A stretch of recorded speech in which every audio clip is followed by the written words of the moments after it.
Yakuba Sawada Kara Nampa Magubugri Wakas Lore Bangati Tumda Tiusame la ministre Ninga Sangeta Wako Riel Kamna Rotone and not to Canada where Yugi Sora and not to Parma Venam and not to get some Sanke Nedit La Wenge Bangit Sule Mora Rotone Sanaya te Tor the Lick and get to Wakat Fan Tisaya Nera Tumda Tor Yinere Tinet Fast and one Tor Naking and Tiralit Laoto Bepam Zunoro on that Saya no weng inatu dikingesame ti saya ne bangar pasa wotone ubri kazamso onna kombibis na man piswela na se tumna toron lui subtoro saya ne tuma weng sambisi para pa ni windiga lani wongo idbayi television zugu nanante ta tore ki ba pour na yan samen kele likengese ti assemblée nationale la ta sob kele na zinda wotone ya kuni sanke ne corona to tumda bam senda tumoto la pame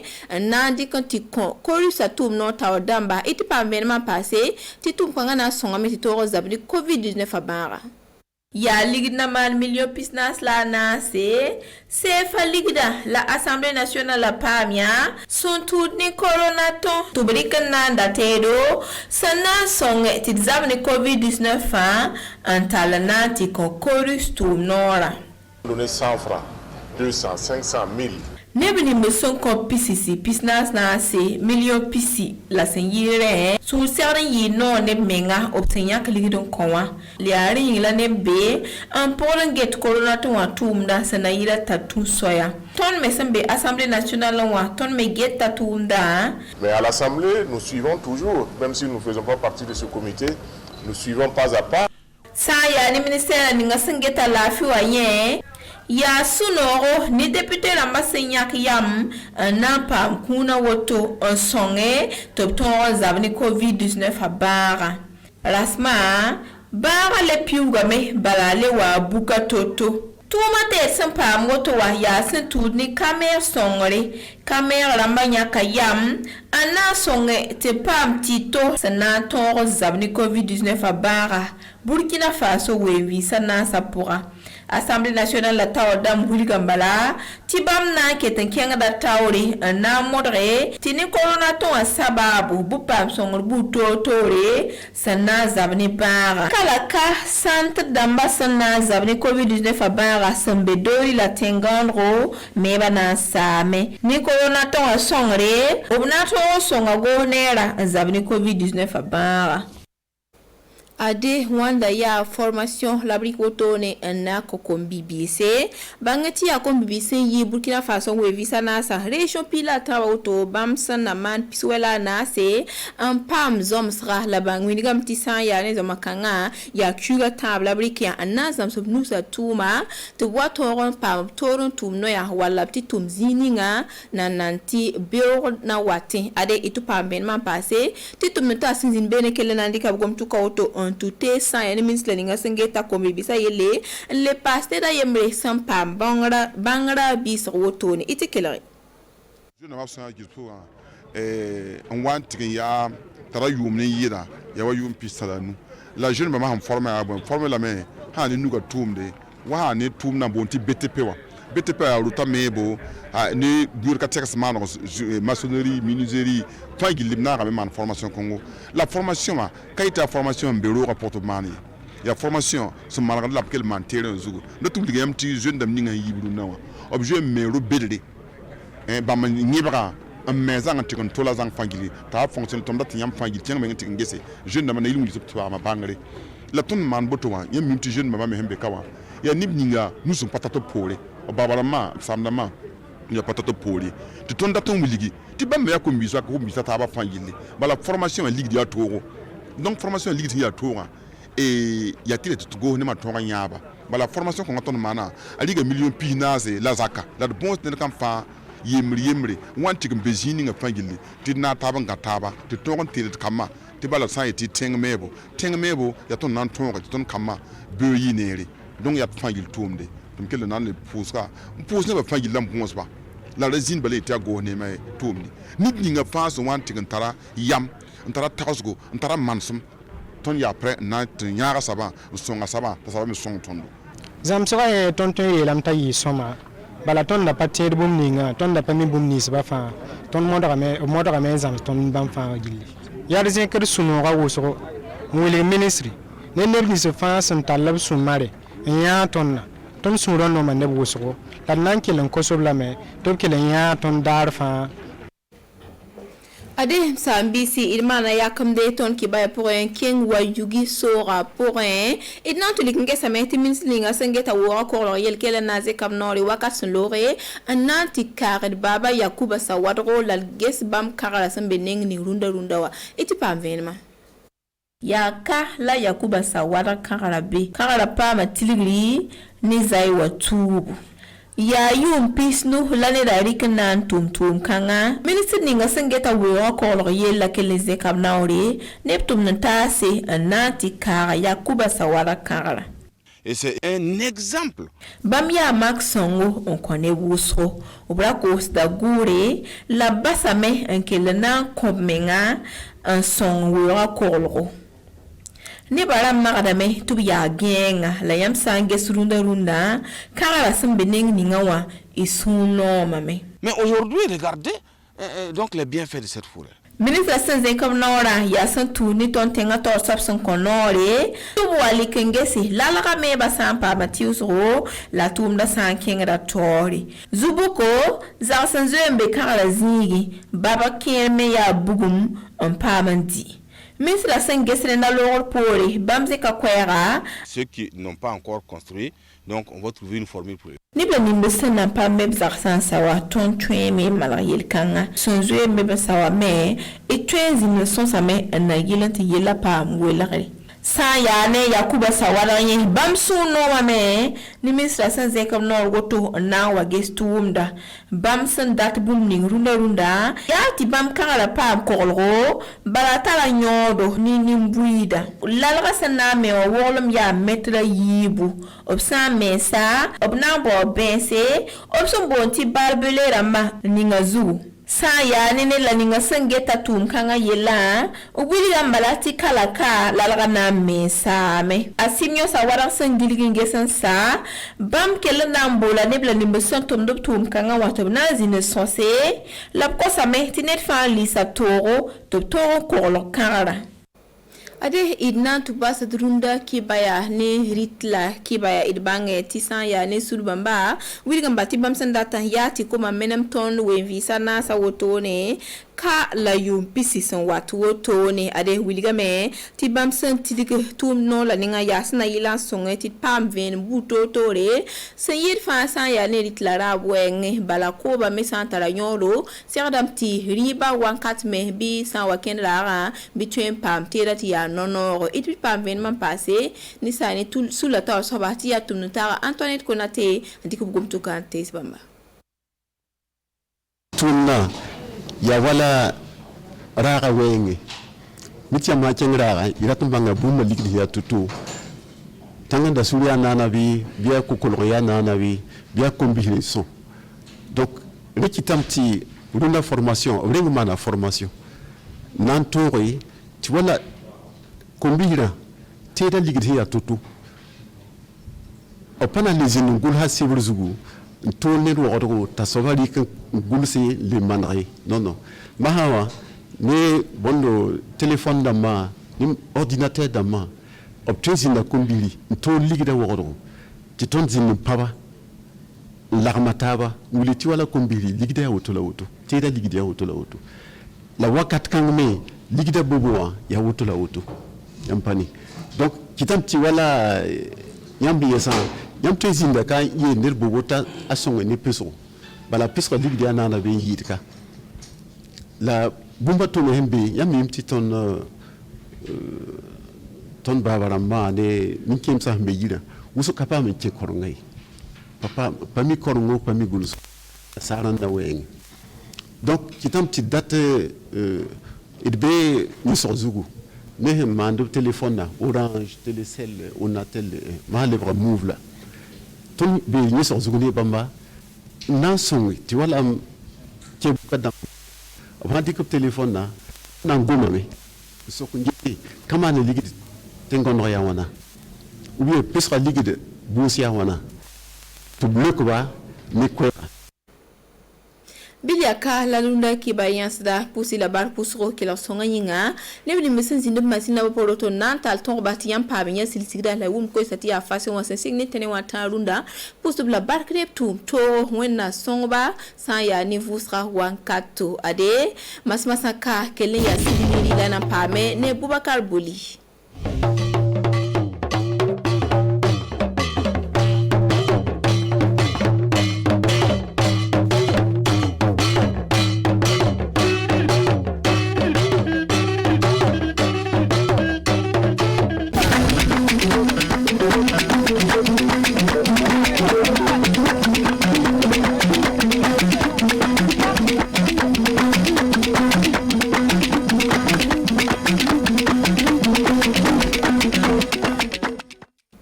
Yakuba Sawadogo kanko imo jogi ladde balere nde hectare uji 27 o tawa dulelle gallure waygiya ton wonno ko wodi nde ladde sabe ken fa batta laamu kinni do pilki leydi meden tawama ton fa seedo golle o gorko min gara min kala don do e wadde sedda le kibarju meden hande ndu e jeccoto kale hala dum wonno jahangal horejo leydi meden le dum wonno leydi Djibouti dum tiloken joni kay adiji kewdi adama no watta fa heba nafa mudum heba jon kay yimbe dum wonno Wagadugu e tawti dum wonno Djibouti sakiraabe rewbe worbe nanobe fulfulde tawabe na hittinani mina darami di wakkatiji bismillah modon on nyalli e jam handen arjumare Allah jaabudo o mede hano ko kolnomi don tobbe kibaruji ni min jaran don leydi Djibouti sedda gomma kalen hala dum wonno jahangal horejo leydi meden le nokku ton Roch Marc Christian Kaboré ko yi tondu adiji kiwdi adama e kanko dum wonno sakike makko leydi Djibouti ton joni kay no watta fa tawa barke mudum hewta dum wonno yimbe Djibouti e tawti gallure Wagadugu en kettino do delle no dum yaari Burkina Faso e leydi Djibouti ibe joddi nokkure wotere be badda hoore batu mabbe yo filade dalili na watta fa yigirago hakkunde leede didi de nafa yimbe mubboy ni wonno kile aranal ko hoorejo leydi Burkina Faso yehi Djibouti. Votre visite à Djibouti ainsi que nos discussions d'aujourd'hui garangal modon Djibouti e batuji di jojjinde hakkunde meden handen di yo hunde ko moƴƴi non sabu yo ɓeydan yigiragu hakkunde leeɗe men woɗi du iɗum saabo ɓantare le nokkuje kewɗe fou. Je voudrais également saluer et vous remercier de l'aimable invitation. Mi haaja arande fou min jota ɗon ko banti ɗon kan garumi leydi mo nga min e Ismaël Omar Guelleh nde min kawruno nokku kawrital fedde Union Africaine fou miɗen jewtida sanne e ko haɓɓodi ɓantare leyɗe amin ndelle na leɓuno tawa neɗɗo fou tewna bandu wuro mum woɗi min kay min wari miɗo miila duke kanko du ele balɗe garoje ɗe o waran leydi Burkina Faso. Une visite après la visite que nous venons d'effectuer. Ele ɗon ɓe poti tawa leydi fou walla bandum ele Afrique ɗo fou sabu Burkina Faso na haaja filagol aldo e darande golle fou ko haɓɓodi e politique jam e ndenagu ele fedde hawrondinde leyɗe Afrique ndelle yo ɗum suɓagol laatoto Djibouti kay hokki kongol mum kesoɓuto Burkina Faso so ni wakkati majjum hewtoy ko ɓeydi ɗon du Djibouti kamdu na yiɗi laato leydi tawetendi ele hoorako fedde Union Africaine ɗum du yo suɓagol fa handen ndelle Burkina hokki dande mum ke wallan Djibouti Roch Marc Christian Kaboré e Ismaël Omar Guelleh ɓe fuu ɓe aadi na watta fa hano dabareji ɗi ɓe danni ɗi ɓe jottina ɗum fa nafa yimɓe Djibouti e Burkinaɓe. Kasi kalen hala jonin kay na COVID-19 na watta fa kabde ngu na usabe ken fa jonin kay sudu golle député en horejo mubbo Alassane Bala Sakande kanko do adi joni kay moƴƴere dum wonno ciafaaje tawti gineji nawtilɗi ɗin no watta fa jonin kay o hokka dum wonno dental kawjingal habdugol e ngu na no andire kurisa yo kengande wonno ko wadi moƴƴere nde buudi ɗidu yo do corona ton do wonno ko be kebu buudi joni kay be coodiri dum wonno ciafaaje de delle en jahan kittinoden fa hande ciafaaje ni e gineji mbawɗi habdude COVID-19 wonno ko Alassane Bala Sakande waddi hokki fedde daraninde e habdude ngu nawdo inde député en buuɗi gineji coodaɗi ɗin na hewta milioji 44 CFA meɗen ceede ɗen heɓama saabe corona ton dabre nde député en yituno hitande faltine nde fa habda e ngu naw Ceux qui ont donné 100 francs, 200, 500, 1000. hano hokkunoɓe buuɗi nogay 44 milioji sappo fa yaade nogay ceede mabɓe ni wonno ko ada sooda ɗe ciafaaje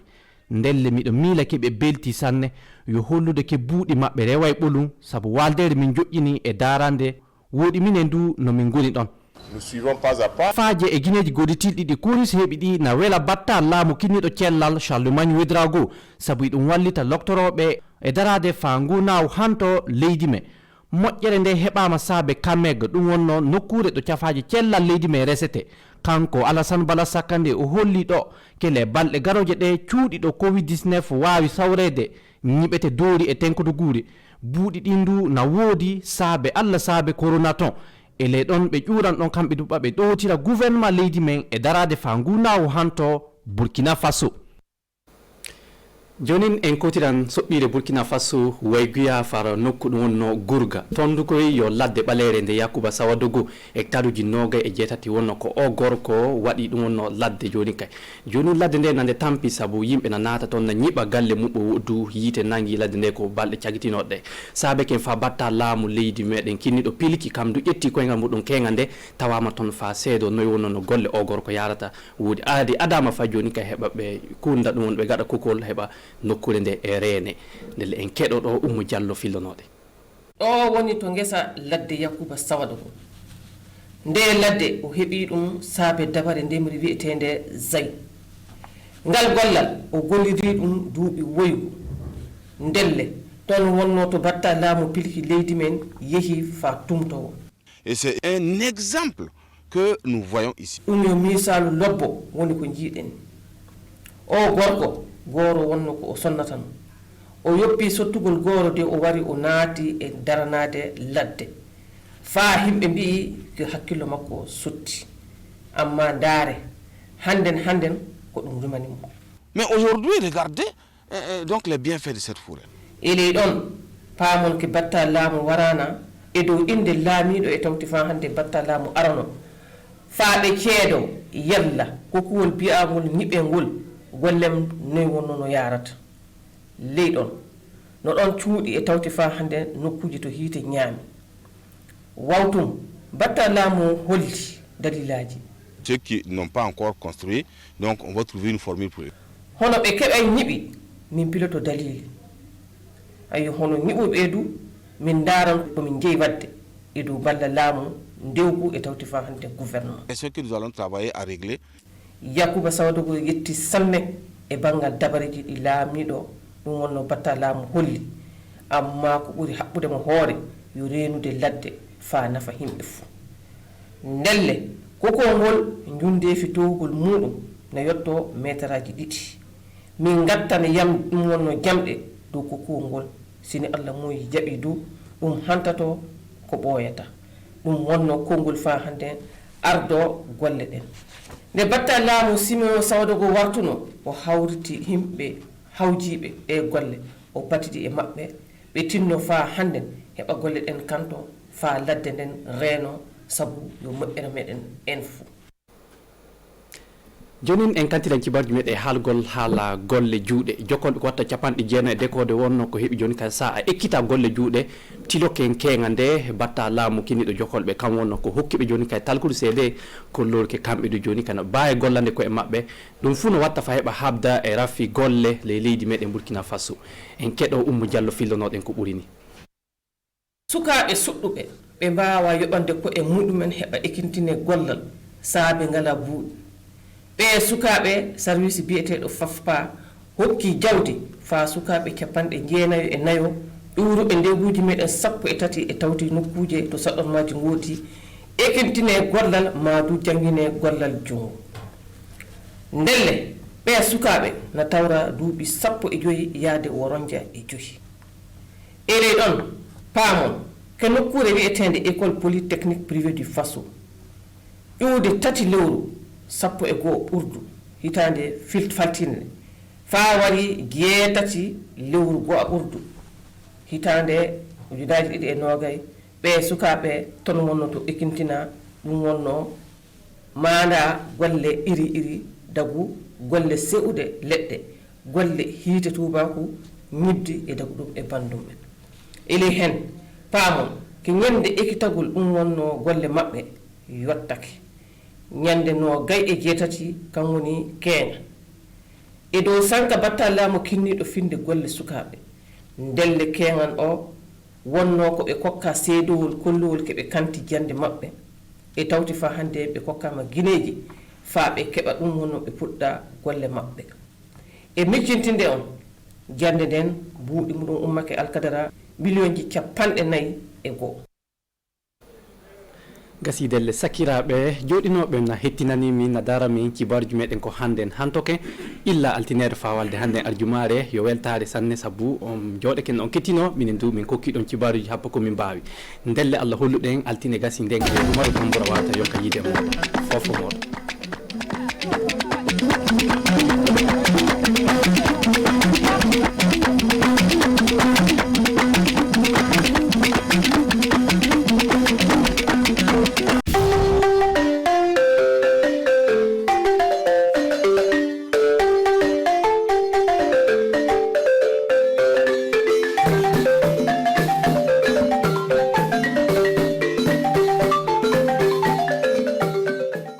jamanati rock marcus kabore ay tamama ka Djibouti buri sen chamankara on yonche mais Djibouti ani Burkina Faso o kera fanga dono on yonche sisan bakilende fakle dono o bulu shenkara on yonche barasen chamabina ka jamana fula on yonche kama soro me angala sikso ba kono salo abado koti ay bo bulma fara do labla jamu mo ka se ko ka deme de me corona to o kuna wulo o sorla o kera sobe ka se ka France en fram ka sobe ka se ka coronavirus ka so ko lakle ka bo anga jamana konna mbalma Burkina Faso to don kan bo an clé autorosi abaka jabaranso kabini akafa bara wakadugu bi jumalo min benna anga janvier kalo clé muga ani konotama sangwa fla ani muga ani clé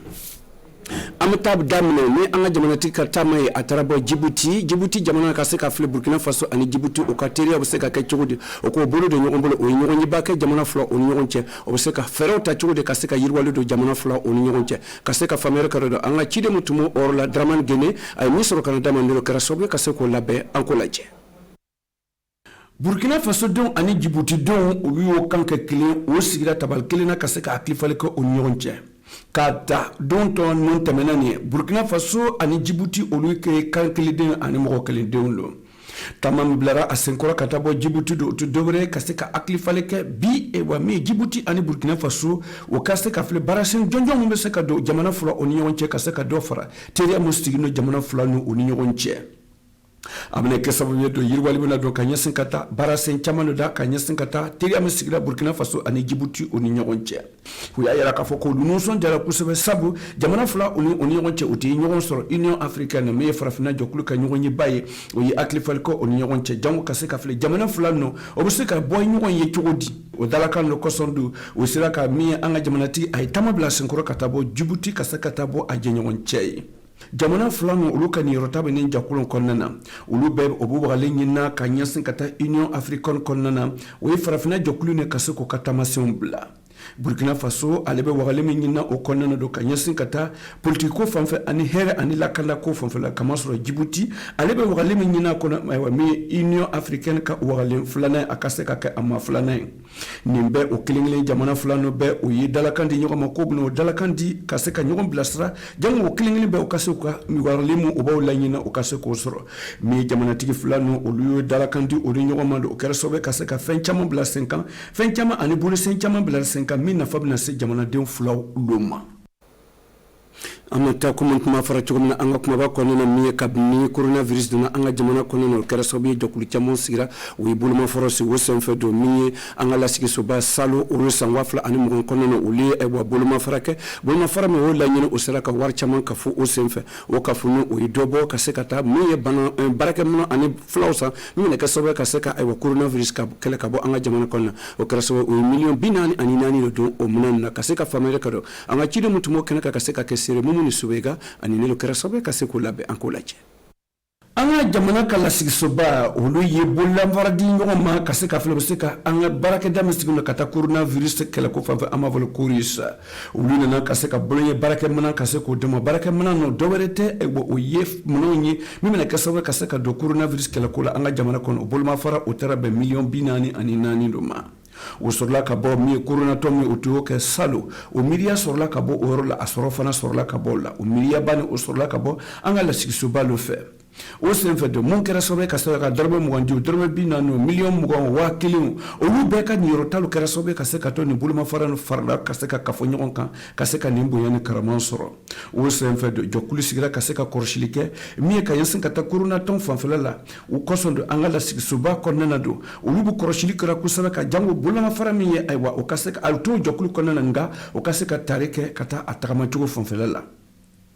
ka bɔ ministre somu tan no ka taa kɛnɛya ko kunna de olu ko nisɔn dalen kosɛbɛ sabu u ye bonya ni karama min sɔrɔ a bɛna kɛ sababu ye ka se ka dɔ fara ayiwa olu ka taama ani kɛlɛ kunna ka ɲɛsin ka taa coronavirus kɛlɛko fanfɛ an ka jamana kɔnɔna na mina min ayiwa min ye an ka lasigisobaya o sanni a sɔrɔla ka bɔ sababuya min fɛ don o bɔra kamɛgilo fɛ olu y'o niyɔrɔ ta don ka se k'o nin don kosɛbɛ jango o ka se ka nin fara ninnu sɔrɔ fara min bɛna kɛ sababu ye ka se ka coronavirus kɛlɛ latigɛ an ka jamana kɔnɔna na ka se ka an ka jamana bilasira ka taa coronavirus kɛlɛko fanfɛ an ka lasigisoba olu ko olu bɛna dalakan bɔ kan kabini coronavirus min kɛra salon don olu y'a kunnaboli o ko bɛna taama o sen kan ali belen o kɛ sababu ye ka se ka jɔkulu kura sigi min ye coronavirus ka kɛlɛsow ye ka se k'o jɔ dori ani tɔnkodogo lo nataw kɔnɔna na a dabɔra fɛn min kɔsɔn ka se ka gouvernement bilasira ka taa coronavirus kɛlɛko fanfɛ an ka jamana kɔnɔna na an bɛ min wele ko corona tɔn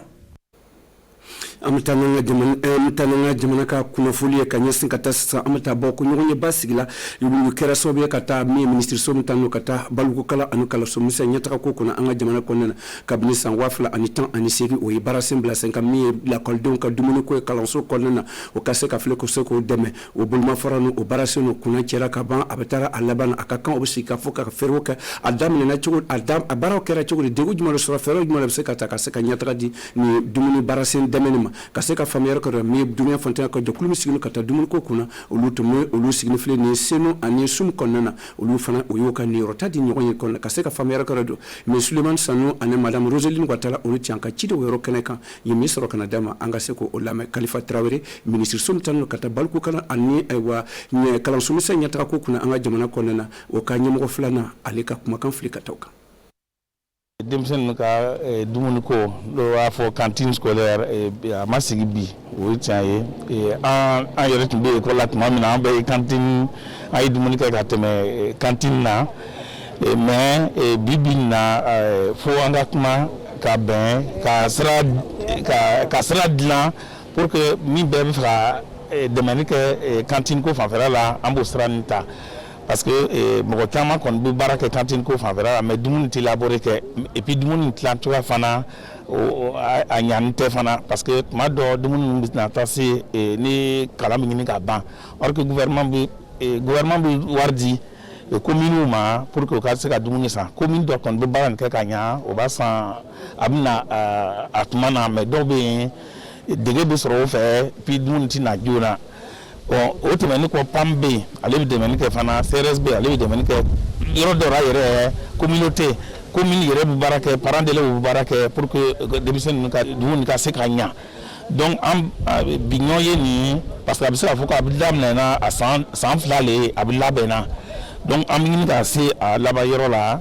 donc o yɔrɔ nin na mɔgɔ min bɛɛ ka kan ka baara kɛ dɛmɛni kɛ cantine ko fanfɛla la o bɛna sira kelen ta donc o bɛ ɲɔgɔn dafa. Donc sinon tɛ nin na a bɛ se ka kɛ parce que PAM bɛ yɔrɔ min na ou bien CRS bɛ yɔrɔ min na olu bɛ baara kɛ cogoya min na ni État lo yɔrɔ min na fana kelen tɛ tuma dɔ donc an b'a fɛ ko mɔgɔ bɛɛ ka min bɛ fɛ ka baara kɛ cantine fanfɛla la an bɛ sira kelen de ta pour que an ka ɲɔgɔn dafa.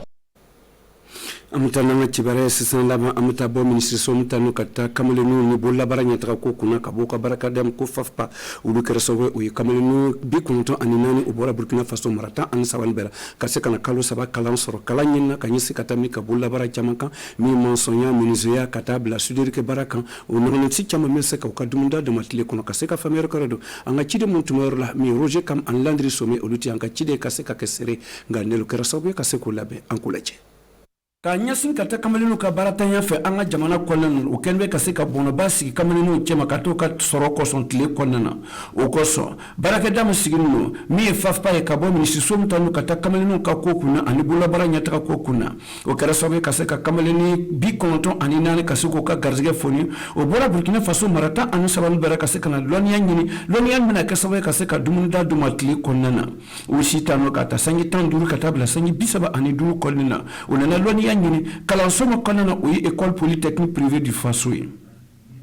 k'a ta novembre kalo tile 3 san 2020 kɔnɔna na don ka taa kunna cɛ janvier kalo kɔnɔna na tile 8 san 2021 don o kamalen olu yɔnniya sɔrɔ ka ɲɛsin ka taa baaraso min kan o ye sirabaarako ye ani baaradabɔbaw ko fanfɛla la ka taa kurandon ko bonbɔbaw kɔnɔna na ani ka se ka taa souderiminako kɔnɔna na ani ka ɲɛsin ka baara kɛ ka taa ayiwa min ye menuisier de ka taa fugan baara fanfɛla la o baara sen o kunna cɛla ni kunna woloba de o kosɔn ministre min sigilen ka taa kamelenu ka ko kunna ani bololabaara ɲɛtaga ko kunna an ka jamana kɔnɔna na ka bɔ u ka baarada jɔnjɔn min o y'o se ka se ka kamelenu dɛmɛ ka bɔ o waleɲuman dɔn kosɛbɛ o ye baara sen minnu dɔɔni ayiwa o tɛna o to o taa gansan a kɛra sababu ka se k'o bilasira ni baarakɛminɛnw ye ani lɔnniya minɛnw sabu n'o sigila ka t'u ka yɔrɔ la o ka se k'o ka bolomafaraw o ye lɔnniya min sɔrɔ kalanso kɔnɔna na o ka se k'o baara kɛ n'o ye ka se k'o ka dumuni da sɔrɔ bolomafara nin bɔra FAFPA fɛ o wari o taara bɛn $41 na CFA wari la Mbalwa Burkina Faso tourism kan ba amanga bika kuna fuli kuna chente nala ye ewa lɔgɔkun wɛrɛ yɛrɛ bita kuna cɛra nala ye lɔgɔkun wɛrɛ ntɛnɛlo mbaa sɔrɔ ayiwa fofo kɔnɔna na ani tile fɛ ni wagati kelen na aw kelen bɛ ani cɛ a ka lajɛli la an tile